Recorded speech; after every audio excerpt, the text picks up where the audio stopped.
नमस्कार दोस्तों, मैं सतवीर सिंह अपने YouTube के भारत लिंक ग्लोबल चैनल पर आपका स्वागत करता हूं। दोस्तों, मैंने अपनी कल की वीडियो में बताया था कि ऐसी सूचनाएं मिल रही हैं कि राव इंद्रजीत जी हैं वो कांग्रेस ज्वाइन कर रहे हैं।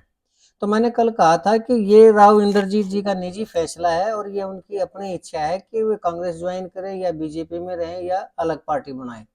तो कल मैंने उस वीडियो के अंदर दोस्तों ये बताया था, तीनों संभावनाएं बताई थी कि अगर राव इंद्रजीत जी कांग्रेस में जाते हैं तो क्या होगा, बीजेपी में रहते हैं तो क्या होगा और अलग पार्टी बनाते हैं तो क्या होगा। तो सारी संभावनाएं मैंने अपने कल के वीडियो में बताई थी, जिसका काफी अच्छा रिस्पॉन्स आप लोगों ने दिया। तो खैर दोस्तों, ये जो बातें हैं ये अफवाहें हैं कि कांग्रेस में जा रहे हैं या डिनर पार्टी दी है, जो कुछ भी है, ये शुरुआत हुई थी इसकी 18 जून से, जब राव इंद्रजीत जी ने अपने बीजेपी के जो उनके 12 समर्थक हैं और 11 समर्थक बीजेपी के और एक कांग्रेस की थी मंजू चौधरी जी, उनको डिनर पर बुलाया। तो उसी दिन से अफवाहों का बाजार है वो काफी गर्म है और चर्चाएं चलती रहती हैं। आज भी चर्चाएं चल रही है। तो इन्हीं चर्चाओं को रोकने के लिए कल राव इंद्रजीत जी ने एक डिनर पार्टी का आयोजन और किया, जिसमें हमारे जो मुख्यमंत्री नायब सैनी जी हैं वो आए थे और सहकारिता मंत्री अरविंद शर्मा जी वो आए थे। तो दोस्तों, कल के इस डिनर की चर्चा करें उससे पहले मैं इसी डिनर से संबंधित एक बात और करना चाहूंगा, और वो ये है, वो बात है राज बब्बर जी की।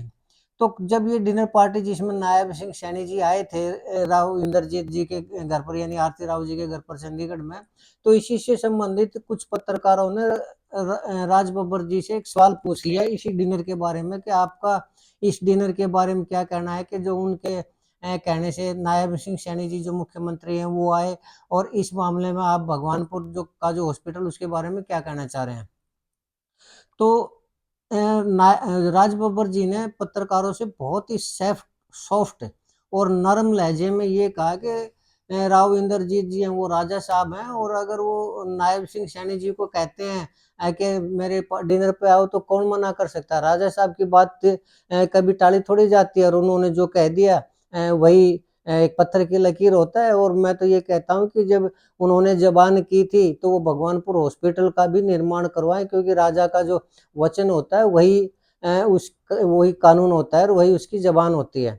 तो दोस्तों, ये जो राज बब्बर जी ने कहा था राव इंद्रजीत जी के बारे में, तो ये इतने नरम और इतने सॉफ्ट लहजे में कहा था। तो मैं तो ये कहना चाहूंगा इसके ऊपर कि इतने नरम और सॉफ्ट लहजे में अगर वो रिक्वेस्ट करेंगे, और अगर वो मल्लिका शेरावत की तरह और श्रीदेवी जी की तरह बातों में लहजा पैदा करके और लटके झटके दिखा के इतने नरम उसमें कहेंगे, तो राव इंद्रजीत जी तो दूर की बात है, मेरे हिसाब से राव इंद्रजीत जी का जो पीए है वो भी, पीएन भी उनकी बात नहीं सुनेगा, पीए तो दूर की बात है।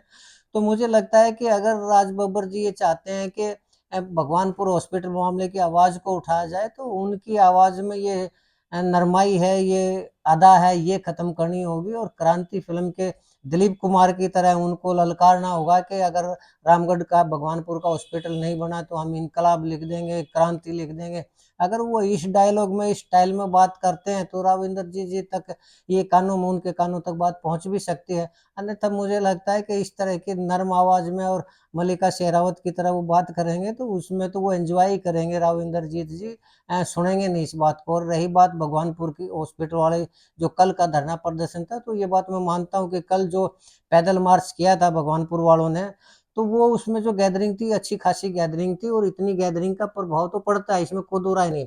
लेकिन अगर इतने आदमी धरने पर परमानेंट बैठे रहे तो वो आवाज तो सुनी जाएगी। लेकिन एक दिन पैदल मार्च कर बाकी वही 10 आदमी बैठे रहेंगे तो उसका मुझे नहीं लगता कि कोई प्रभाव पड़ेगा। अगर भगवानपुर वालों ने अपनी आवाज सुनानी है, अपनी आवाज बुलंद करनी है, तो कल जितने आदमी पैदल यात्रा में थे उतने आदमी धरना प्रदर्शन पर भी उनको बैठाने होंगे, और पॉलिटिकल पार्टियों का और दूसरे संगठनों का समर्थन लेना होगा। खैर दोस्तों, ये तो बात थी भगवानपुर की। तो हम बात कर रहे थे दोस्तों कल वाले डिनर की। तो कल जो नायब सिंह सैनी जी आए हैं, मेरे हिसाब से, अगर मैं अपने हिसाब से विवेचना करूं इस डिनर की, तो इसमें दोनों ही नजरिए से मैं करना चाहूंगा, वो इंद्रजीत जी की के नजरिए से भी और नायब सिंह सैनी जी के नजरिए से भी।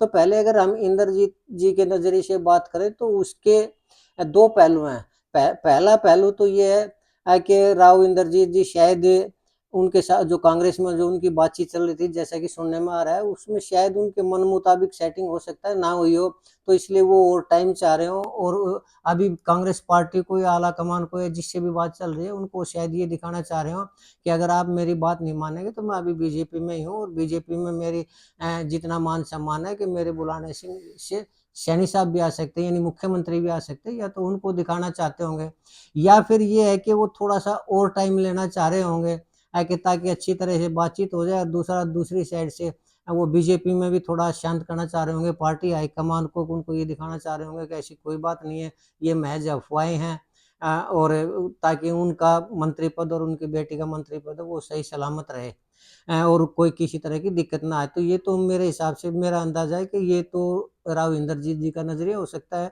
और रही बात नायब सिंह सैनी जी की, यानी पार्टी हाईकमान की, तो उसमें भी दो पहलू हैं। पहला पहलू तो ये है कि आजकल ये जो उथल पुथल मची हुई है कि राव इंद्रजीत जी पार्टी छोड़ सकते हैं, अलग पार्टी बना सकते हैं, या कांग्रेस में जा सकते हैं, हो सकता है नायब सिंह सैनी जी इसलिए आए हों कि ये दिखाना हो कि पार्टी में ऐसा कुछ भी नहीं है, सब ठीक ठाक चल रहा है और ये महज अफवाहें हैं।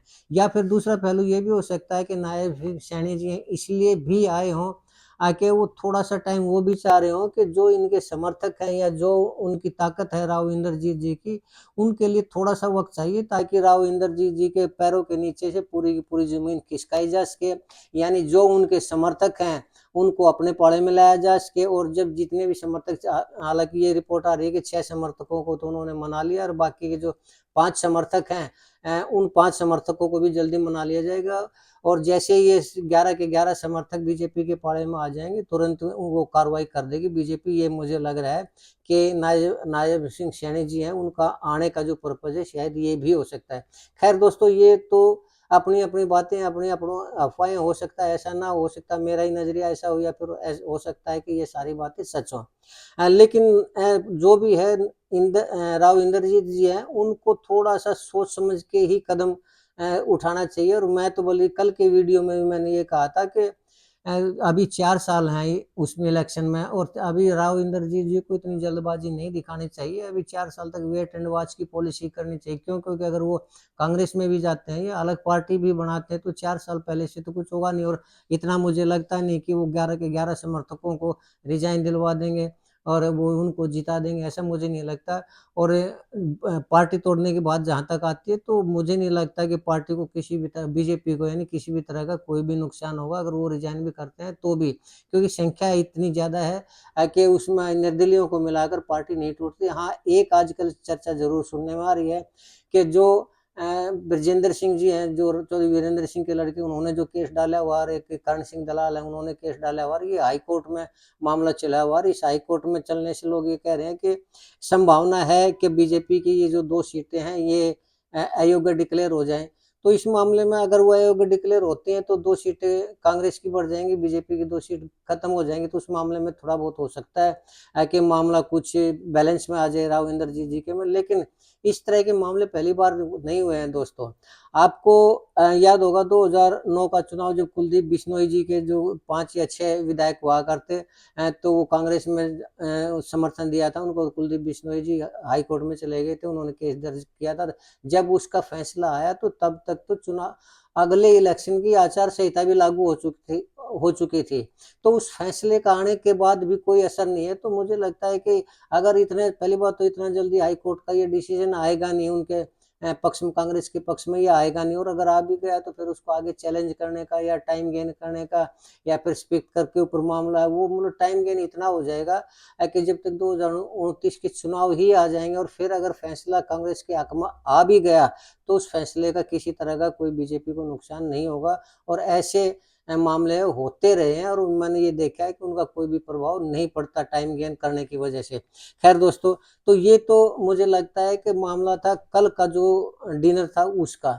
और मेरे हिसाब से दोनों ही पार्टियों के लिए, राव इंद्रजीत जी के लिए भी और नायब सिंह सैनी जी के लिए भी, दोनों को एक बार डिनर पर इकट्ठा होना जरूरी था, कि ताकि दोनों इस डिनर को अपने अपने ढंग से डिफाइन कर सके, और दोनों अपना अपना गेन हासिल कर सके। ये मेरा अपना नजरिया है दोस्तों। और मुझे लगता है कि आपको मेरा ये विश्लेषण पसंद आया होगा। अगर आपको लगता है कि मेरा ये विश्लेषण सही है, तो मैं आपसे गुजारिश करना चाहूँगा कि आप मेरे इस वीडियो को लाइक करें, शेयर करें और कमेंट करें। दोस्तों मैं ठीक हूँ तब भी और गलत है तो भी कमेंट करें, ताकि मैं अपने आप को करेक्ट कर सकूँ।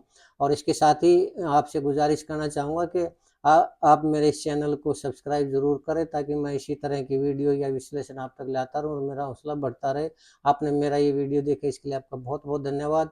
इसके साथ ही नमस्कार, जय हिंद, जय भारत।